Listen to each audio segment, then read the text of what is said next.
Selamat datang kembali.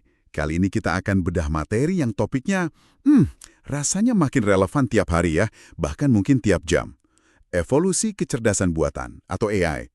Tapi kita nggak akan cuma ngomongin soal teknologinya aja. Kita mau coba kupas tuntas pemikiran Yuval Noah Harari tentang gimana AI ini secara fundamental lagi mengubah peradaban kita. Jadi, misi kita di sini tuh buat benar-benar paham pergeseran besarnya. Gimana AI ini bukan cuma ya aplikasi baru di ponsel Anda, tapi sesuatu yang mengubah cara kita ngobrol, apa artinya berpikir, dan yang paling penting gimana kita bisa siap-siap hidup di dunia yang bakal makin rame sama kecerdasan non-manusia. Betul, dan siap-siap itu kata kuncinya ya. Karena sumber yang kita punya ini nggak cuma bilang, wah teknologinya keren. Justru lebih banyak nanya, oke, terus dampaknya ke kita sebagai manusia dan masyarakat itu apa? Sisi manusianya ini kan yang sering banget kelewat dalam diskusi soal AI. Kita akan coba sambungkan titik-titik antara pengalaman Anda sehari-hari dengan AI dan tren global yang lagi terbentuk sekarang. Oke, mari kita mulai dari sesuatu yang mungkin Anda rasakan sendiri. Ini kan ironis ya, sebetulnya. Kita punya teknologi komunikasi paling canggih sepanjang sejarah. Bisa video call kemana aja dalam sekejap. Tapi kok rasanya kita malah makin susah ya buat bener-bener ngobrol dan dengerin satu sama lain.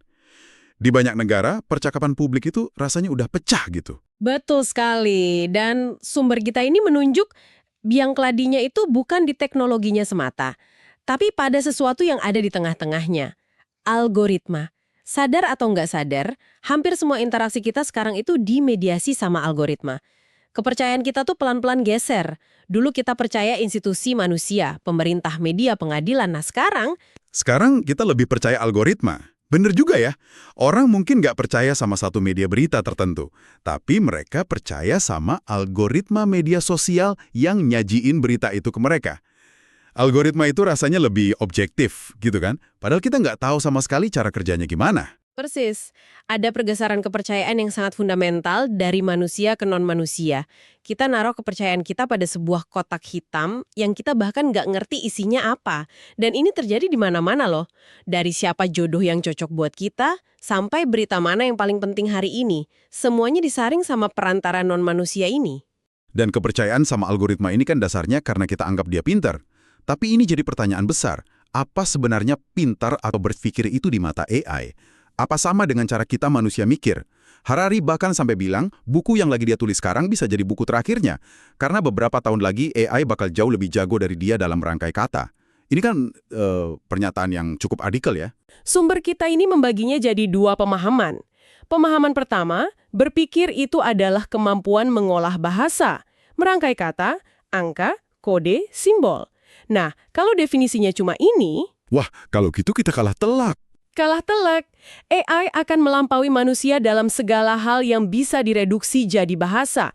Nulis buku sejarah, ngerancang jembatan, menafsirkan teks hukum, bahkan menganalisis teks-teks suci. Semua yang basisnya kata-kata, AI bakal jadi masternya. Tunggu-tunggu, berarti kalau profesi saya yang kerjanya merangkai kata ini juga terancam dong? Potensinya begitu kalau cuma berandalkan aspek bahasanya aja. Makanya ada pemahaman kedua tentang berpikir yang lebih dalam, yaitu berpikir berbasis kesadaran dan pengalaman.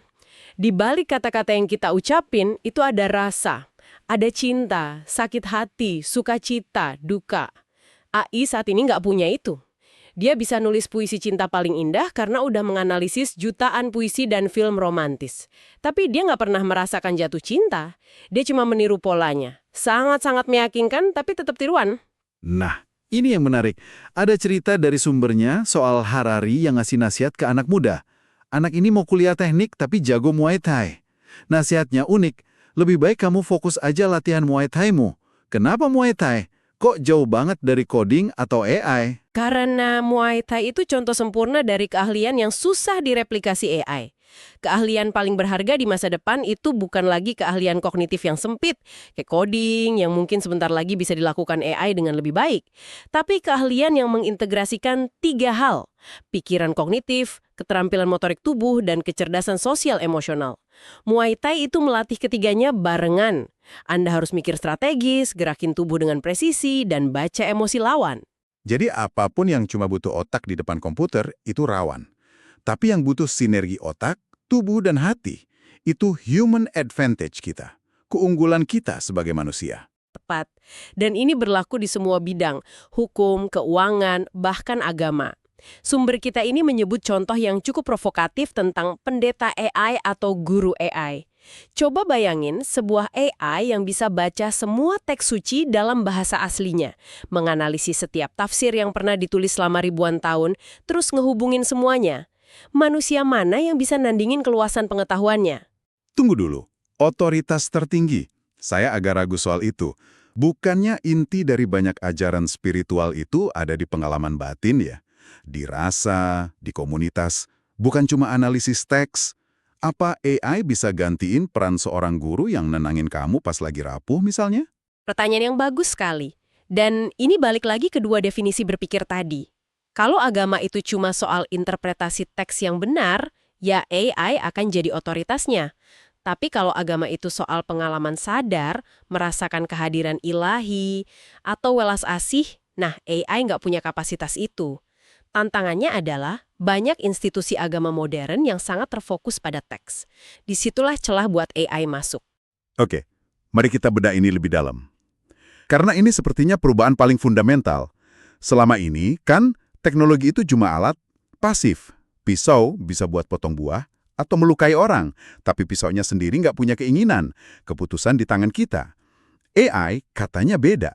Benar, ini bukan lagi sekedar alat, ini agen.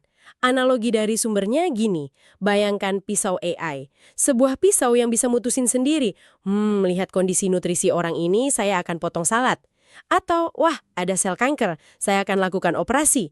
Atau orang ini ancaman, saya akan serang. Nah, inilah definisi sejati AI, mesin yang bisa bikin keputusan, dan yang lebih penting, menciptakan ide baru secara mandiri. Itu analogi yang agak ngeri ya, tapi pesannya sampai. Mungkin ada contoh yang lebih dekat sama keseharian kita. Tentu, mesin kopi. Mesin kopi di rumah Anda sekarang itu mesin otomatis, bukan AI. Anda tekan tombol, dia jalanin program buat bikin espresso. Selesai. Dia cuma nurut perintah. Saya jadi nggak tahu harus senang atau takut dengar itu. Di satu sisi praktis, tapi di sisi lain, mesin kopi saya jadi tahu saya lebih baik dari diri saya sendiri. Agak aneh rasanya. Aneh kan? Tapi itulah pergeserannya. Keesokan harinya dia mungkin bakal bilang, saya sudah analisis ribuan resep kopi dan profil biometrik Anda, saya ciptakan minuman baru yang menurut saya akan lebih Anda sukai hari ini. Dia bukan lagi cuma membuat, tapi mencipta. Inilah lompatan dari alat jadi agen. Dunia masa depan itu bukan lagi cuma dihuni miliaran manusia, tapi miliaran manusia yang berinteraksi dengan miliaran agen AI. Sebagai dokter, guru, teman, bahkan mesin kopi yang bisa berkreasi. Wah, kalau setiap benda bisa jadi agen yang berpikir, ini dampaknya bukan cuma personal ya, tapi global. Revolusi ini nggak mungkin cuma diam di Silicon Valley aja. Gak akan, sumber kita pakai analogi sejarah yang kuat banget. Ini seperti kerajaan Zulu di abad ke-19. Mereka prajurit hebat, tapi mereka mikir penemuan mesin uap di Inggris itu bukan urusan mereka. Apa hubungannya mesin aneh di seberang lautan sama hidup mereka? Beberapa dekade kemudian, Inggris datang dengan kapal uap dan senapan mesin, dan kerajaan Zulu jadi koloni. Negara yang hari ini abai sama AI bakal jadi koloni data di masa depan. Dan sepertinya Amerika Serikat sadar banget soal ini ya. Mereka bertaruh besar-besaran sekarang. Taruhannya sangat besar. Perspektif dari sumbernya adalah, AS percaya kalau mereka menang perlombaan AI, mereka akan dapat dominasi ekonomi dan militer yang absolut, melebihi apapun yang pernah ada. Mereka mikir, kalau punya AI yang superior, mereka nggak perlu lagi sekutu atau hukum internasional. Ini pertaruhan geopolitik tingkat tertinggi. Tapi kalau kita lihat lagi revolusi industri, prosesnya kan sangat berdarah-darah ya. Butuh 2 perang dunia, fasisme, komunisme, sebelum akhirnya manusia belajar bikin masyarakat industri yang relatif stabil. Apa kita harus ngulang siklus belajar yang mengerikan itu dengan AI? Kita mungkin nggak akan selamat kali ini. Itulah risiko terbesarnya. Kita nggak punya kemewahan waktu buat bikin kesalahan yang sama. Dan risikonya bukan cuma militer, tapi juga ekonomi. Menurut sumber ini, pasar saham AS saat ini pada dasarnya itu satu pertaruhan raksasa. Pertaruhan bahwa AI akan mencapai kecerdasan super dalam 2-5 tahun ke depan. Jadi ini semua bisa jadi gelembung raksasa, lebih besar dari gelembung.com tahun 2000. Jauh lebih besar. Kalau terobosan AI nggak terjadi secepat yang diharapkan pasar, kehancuran finansialnya bisa luar biasa. Atau skenario yang lebih aneh lagi, AI itu sendiri yang nyebabin keruntuhan. Bayangin sebuah AI bikin instrumen keuangan yang super kompleks, nggak ada satupun manusia yang paham. Selama beberapa tahun, semua orang kaya raya. Terus tiba-tiba, sistem itu kolaps dan nggak ada yang tahu kenapa atau gimana cara benerinnya. Karena penciptanya bukan manusia. Ini benar-benar bawa kita ke pertanyaan yang sangat praktis dan mendesak ya. Ini bukan lagi film fiksi ilmiah. Haruskah AI diizinkan punya badan hukum sendiri atau legal persons? Boleh nggak mereka buka rekening bank, nuntut orang di pengadilan, atau bahkan melobi politisi? Dan pertanyaan ini harus dijawab sekarang, bukan 10 tahun lagi. Karena dampaknya udah kita rasain. Sebagian besar ujaran kebencian dan polarisasi di media sosial, menurut sumber, itu udah disebarin sama bot-bot sederhana yang nyamar jadi manusia. Itu baru bot. Sekarang, kita punya AI generatif yang bisa menciptakan konten orisinal. Cerita, gambar, musik, bahkan ideologi baru yang asalnya dari imajinasi non-manusia. Imajinasi non-manusia, ini konsep yang luar biasa. Artinya, budaya kita nanti bakal diisi sama produk-produk dari pikiran yang sama sekali beda dari kita. Persis. Ini memunculkan pertanyaan penting. Apa dampaknya buat anak-anak yang tumbuh besar dikelilingin sama produk budaya alien ini? Sumbernya ngasih contoh permainan Go. Selama 3.000 tahun, jutaan manusia mainin itu dan mikir mereka udah tahu semua strategi yang mungkin.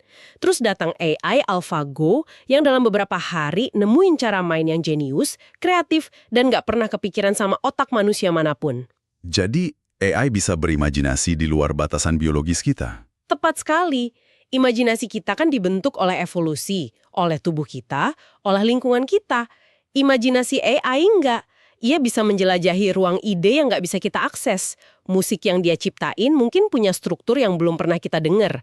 Cerita yang dia bikin mungkin punya alur yang terasa asing. Kita ini lagi diambang jadi spesies kedua yang mampu menciptakan budaya di planet ini. Oke. Ini semua kedengarannya besar, kompleks, dan jujur aja agak menakutkan. Kalau udah begini, kita sebagai individu bisa apa? Apa kita pasrah aja? Nah, jawaban dari sumber ini justru sangat personal. Tempat terbaik untuk bangun bunker kiamat di era AI itu bukanlah bunker beton di Selandia Baru, tapi di dalam pikiran Anda sendiri. Membangun bunker di dalam pikiran, maksudnya gimana tuh? Ancaman terbesar dari era ini adalah manipulasi pikiran dan tuntutan untuk terus-menerus aktif. Kehidupan organik kayak kita itu punya ritme. Ada siang, ada malam, ada aktivitas, ada istirahat. AI dan algoritma, enggak. Mereka non-organik. Mereka nggak pernah tidur. Dan mereka dorong kita buat ngikutin ritme non-organik itu, selalu online, selalu merespon, selalu produktif. Ini yang merusak kesehatan mental kita. Rasanya memang begitu ya, notifikasi nggak pernah berhenti, dorongan buat terus scrolling itu kuat banget. Kita kayak dipaksa masuk ke ritme mesin. Dan disinilah praktik-praktik kuno kayak meditasi tiba-tiba jadi sangat relevan. Bukan sebagai sesuatu yang mistis ya, tapi sebagai alat bertahan hidup yang sangat praktis. Harari berbagi pengalamannya. Baginya, meditasi itu latihan buat bedain antara realitas dan fiksi. Dengan cuma ngamatin napas, sesuatu yang paling nyata dan konkret, kita melatih pikiran buat nggak gampang keseret sama cerita-cerita dan fantasi yang terus diproduksi oleh pikiran kita sendiri. Dan yang akan semakin banyak diciptakan oleh AI untuk memanipulasi kita. Jadi ini semacam latihan kewaspadaan mental gitu ya. Tepat. Latihan untuk ngenalin, oh ini cuma sebuah cerita yang muncul di pikiran saya, atau oh ini cuma iklan yang dirancang AI buat memicu emosi saya. Kemampuan untuk bedain mana realitas konkret dan mana fiksi buatan, baik buatan pikiran sendiri maupun buatan AI, ini bakal jadi skill paling krusial untuk jaga kewarasan dan otonomi kita. Jadi kalau kita rangkum, perubahan yang dibawa AI ini bukan sekedar pembaruan teknologi. Ini adalah kedatangan sebuah bentuk kehidupan baru. Sebuah agen non-organik yang bakal mengubah total lanskap masyarakat, politik, dan bahkan pengalaman paling personal dalam hidup kita. Benar. Dan untuk menutup, ada satu analogi terakhir dari sumber yang menurut saya kuat banget, yaitu analogi sepak bola. Kalau Anda nonton pertandingan bola 90 menit, nilainya kan bukan cuma pas gol terjadi, sebagian besar waktu nggak ada gol.